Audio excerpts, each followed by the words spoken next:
hand if you remember the 2020 Oscars with the Will Smith incident. Quite a few people. Now keep your hand up if you remember the year before that. Not so much recognition. What about the 2022 Oscars made it so memorable?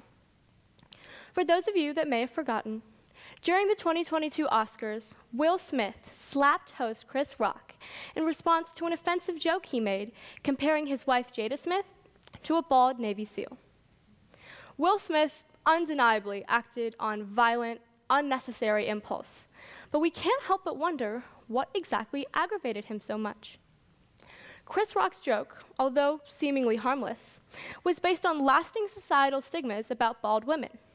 He called Jada Smith G.I. Jane 2, implying her shaved head made her a militant-like, unapproachable woman, and thus unfeminine.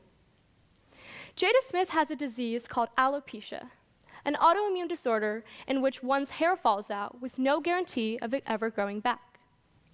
Because of its autoimmune nature, there's no definitive cure for it. So that day, Jada chose to accept it and embrace it because it's a huge part of who she is. That disease became a huge part of who I was when I was 7 years old and my hair started rapidly falling out in large chunks, faster than I could really hide. I never really paid attention to the state of the frizzy mess on my head until it started falling out into my hands. I didn't tell anyone I was diagnosed with alopecia areata, a specific type of alopecia, because I was so ashamed of it. It became quickly obvious to my close friends that with my chunky headbands, unwavering aversion to updos, and refusal to let anyone touch it, that something was wrong. Like many, I assumed balding was for much older women or for cancer patients. And at that point in my life, I had never actually seen another bald girl.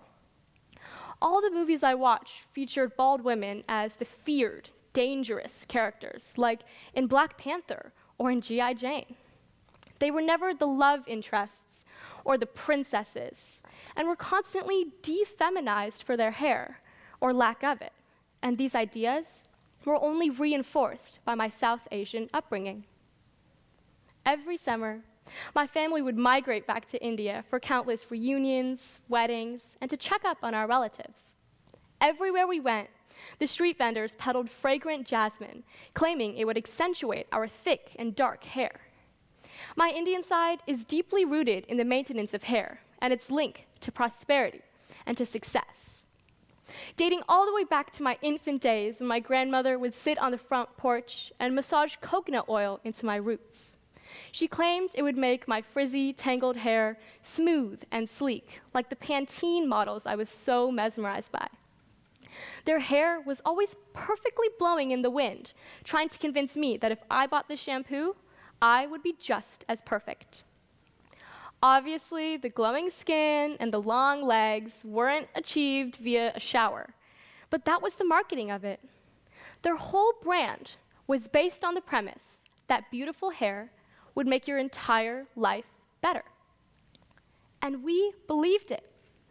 I was dragged around the world trying gag-inducing Ayurvedic treatments, enduring painful hours of acupuncture, and even entertaining a bland, gluten-free diet for months on end. Everywhere we went, everyone had something to say. The nosy aunties and my hairstylists constantly gossiped to my mother of lore and possible home remedies to fix my hair, as if something was seriously wrong with me. I hated it, and I concluded the only way to combat that was to not let them say anything at all. So I hid, like any embarrassed teenager would. I pretended if I simply ignored the problem long enough, it would just go away. Meanwhile, my unaffected twin sister flaunted her newly dyed red hair, while I was forbidden from the toxicity of hair dye. It was so unfair. My entire family, including the large extended Indian family I have, prayed that I would be divinely healed to fit society's standards. Inevitably, when a few of my close friends found out about my alopecia, they were initially shocked. But I kept hearing them say things like, "You're so lucky you don't have to shave, or wax, or pluck your eyebrows," which, ironically, I was drawing on every morning instead. Or do all the other things women are expected to do to even be considered presentable. Why did men lack this pressure? I was appalled when I realized how in our society, many men are largely apathetic or unaware of their hair as a result of not being judged for it. That double standard drives women's disproportionate insecurity of not meeting beauty standards.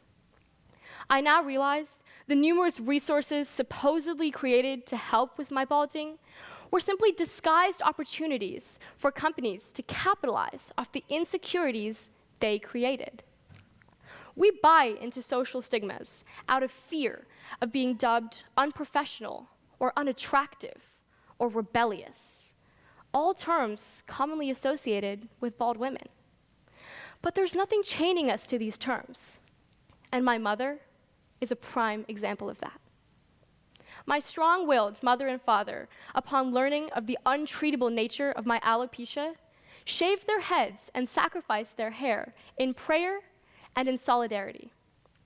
My dad's transformation was nothing I hadn't seen before. Like many, I had been quite desensitized to the image of bald men. But when I first saw my mother, I was shocked. This is the same woman that spent hundreds of dollars on extensive hair treatments to cover her early grays. But she shaved it all off to prove a point to me. And now I truly understand what that point is. There is no shame in individuality. My mother fully believed this and didn't let anything hinder her. She didn't yield to unprofessionality, to judgment, or even to personal vanity. She is a brave woman who confronted society's image of bald women with no hesitation to help shape mine.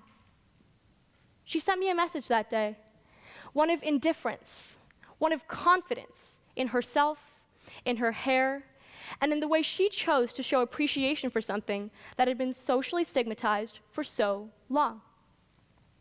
If I could send a message to myself during the peak of my alopecia, I would tell myself to go ahead and dye my hair that awful bright red color my mom hated, to cut bangs in the middle of the night like all of my impulsive friends were doing over FaceTime, and to tie my hair up during the mile because I didn't need something like hair in my face to make it any more insufferable than it already was. I would tell myself to be proud of and own the hair I had, not to be ashamed of the hair I didn't. People think hair is linear, forever in a cycle of growing and cutting. But it's more complex than that. I broke out of that cycle when the growing part of it suddenly stopped. I was presented with the possibility of it never growing back. And as part of human nature, we tend to focus on the things we don't have. It let me look through a lens of reflection, because with no guarantee of my hair ever growing back, I learned to appreciate its sporadic nature. The good hair days could never be so good in comparison without the bad ones. The nature of our hair can be applied to all aspects of our life, in the sense that nothing is ever guaranteed, so we appreciate it and embrace it for what it is at the moment. Get that haircut you reluctantly turned down. Dye your hair that color you've been dreaming about and saving to your Pinterest boards. Take the risks you were too afraid to take yesterday, because you never know if that luxury to choose might slip through your fingertips and leave you empty-handed tomorrow. Thank you.